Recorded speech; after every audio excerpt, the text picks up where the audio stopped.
Now for our story.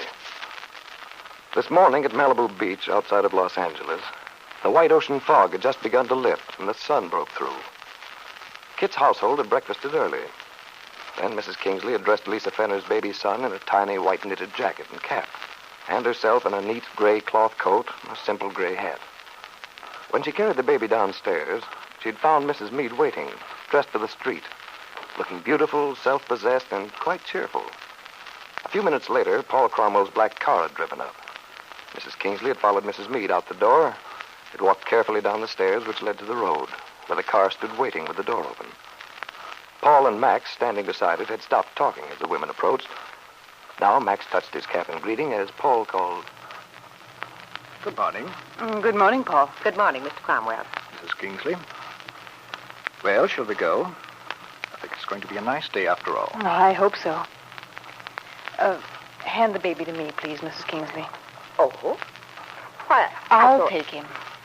If you'll just sit in front with Max, please. Yes, Miss Meade.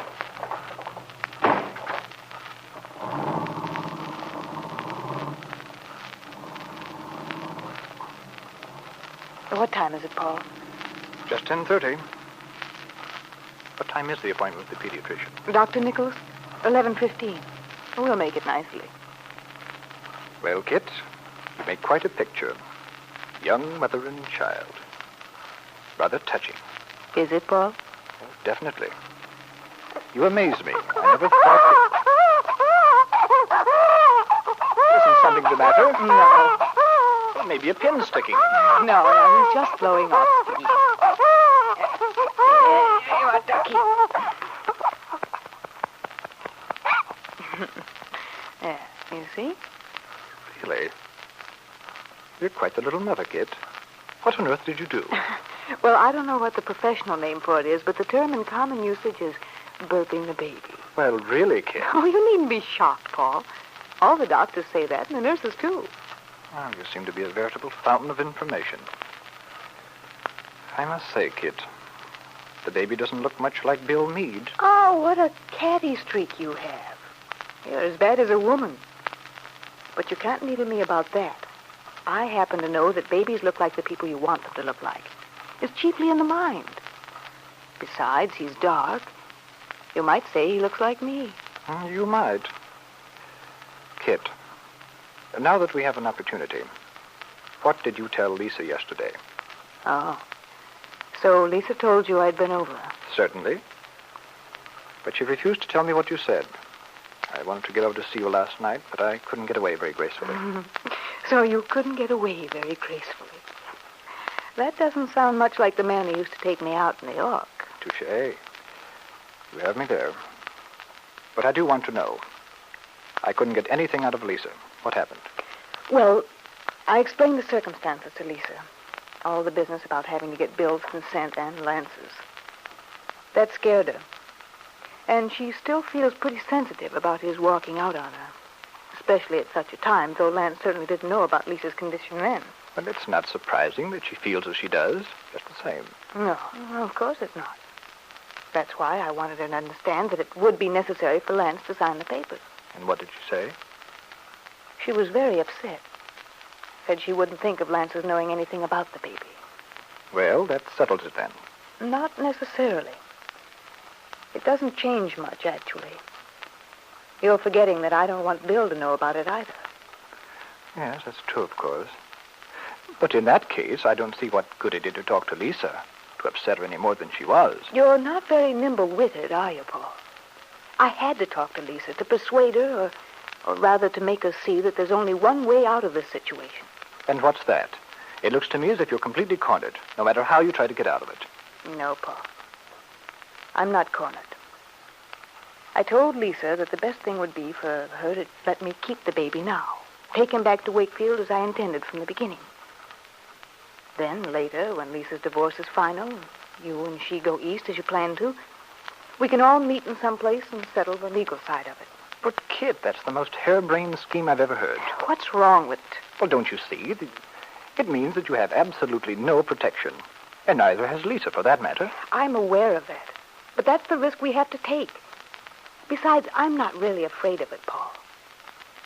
Don't forget, Lisa has a conscience.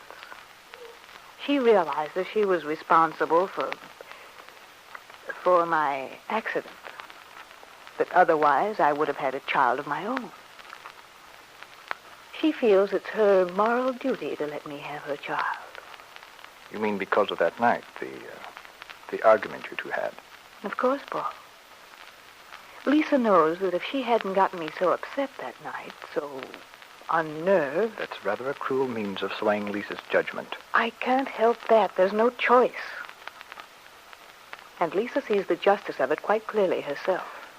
Perhaps you're right. But there's always the possibility that she'll regret her decision, change her mind. No, Paul. Not so long as she's compensated for her sacrifice by having you.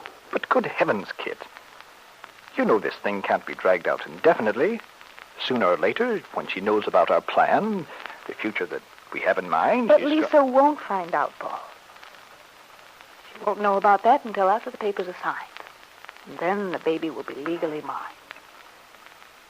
Once Lisa is divorced from Lance, we'll meet in another state. And after that, there'll be no problem.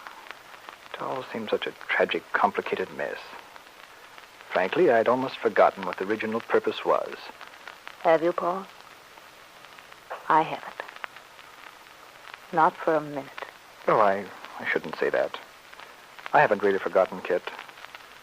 But it seems so far away, the future we've talked about, so many things in between. Don't worry, Paul. Everything will turn out all right, believe me. And you're not afraid that Lisa will change her mind? No, I'm not. I told you, Lisa understands she has an obligation to fulfill. Don't worry about Lisa. Well, maybe I should just worry about you. Oh, Paul.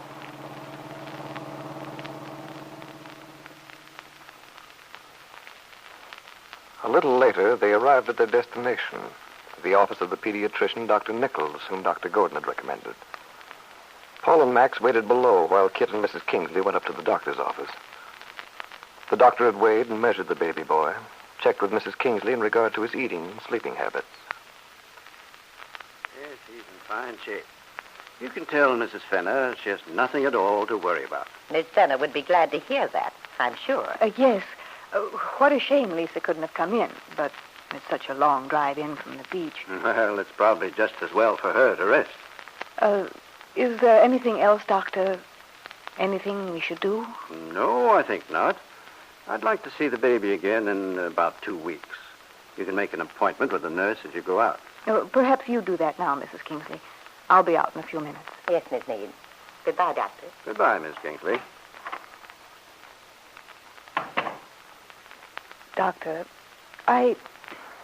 we've been wondering, how soon would it be possible for the baby to travel? Travel? What sort of travel do you mean, Mrs. Meade? Would it be a long trip? Well, the town is not far out of Chicago. I see. Does Mrs. Fenner plan to leave soon, then? As soon as possible, I understand. Does she plan to take a nurse with her? Mrs. Kingsley, perhaps? No, I think not. The accommodations would be the best possible, of course. I've heard they have trained people to help a mother in any emergency. Yes, that's true. The baby's in excellent health, of course. Well, I should say it should be safe to take him on such a trip in another week. I wouldn't advise doing it any sooner. Another week. I see. Well, thank you very much, Doctor. If it isn't possible to keep the appointment then, we'll make a point of canceling it ahead of time. I know how busy you are these days. Well, thank you, Miss Meade. We appreciate that sort of consideration from our patients. Well, that's the least I could do, Doctor. You've no idea how helpful your information has been. Kit said goodbye to the doctor, walked into the reception room. Mrs. Kingsley noticed the look on her face as she entered. It was the same look she'd had in the car on the way back from the hospital, when she'd taken the baby out of the housekeeper's arms. An expression of triumph. One more week, Kit was thinking. One more week and she could leave. Go back to Wakefield with the baby. Yes, Mrs. Meade looked forward to the moment when she could get off the train, put the baby into Bill's arms with the words, "Here is your son, Bill." But Kit didn't know her husband's determination to get a divorce. didn't know that he'd told David Bowman of his plan. And before that, her father, Ben Calvert.